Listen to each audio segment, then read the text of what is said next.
Sa taon na to, wala akong maalalang araw na lubusan akong sumaya. Wala sa memorya ko na tumawa ako ng malakas, ngumiti ng maluwag. Kung meron man siguro, kinailangan lang ng pagkakataon.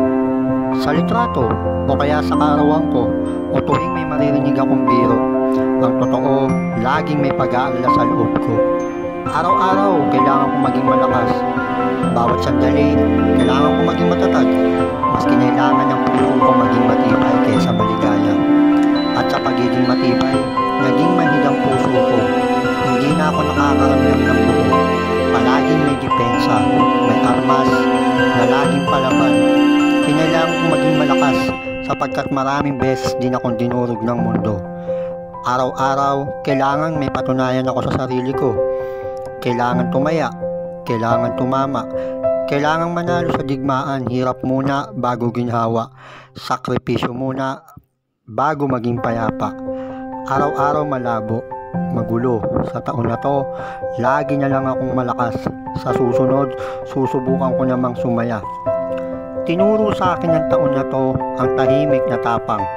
Itong lakas ng loob na hindi maingay. Palaban pero hindi naninigaw. Humihinto pero hindi umaayaw. Kalmadong hindi mapapasuko.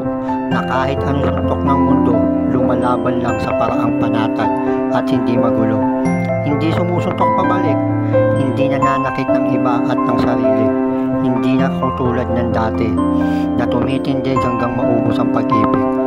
Hindi na yung nagpupumilit, umuusig, magagalit hanggang sa makaramdam ng sakit. Hindi na ako sumasabak sa gera. Mas pinili ko na magpahinga. Ang pagpapaubaya, ang pagpapasalangit ng mga bagay na wala na akong magagawa. Hindi dahil sa duwag ako at mahina. Hindi dahil sa wala akong pangarap o pakialam sa hinaharap. Kundi naniniwala ako na may katapangan din sa katahimikan.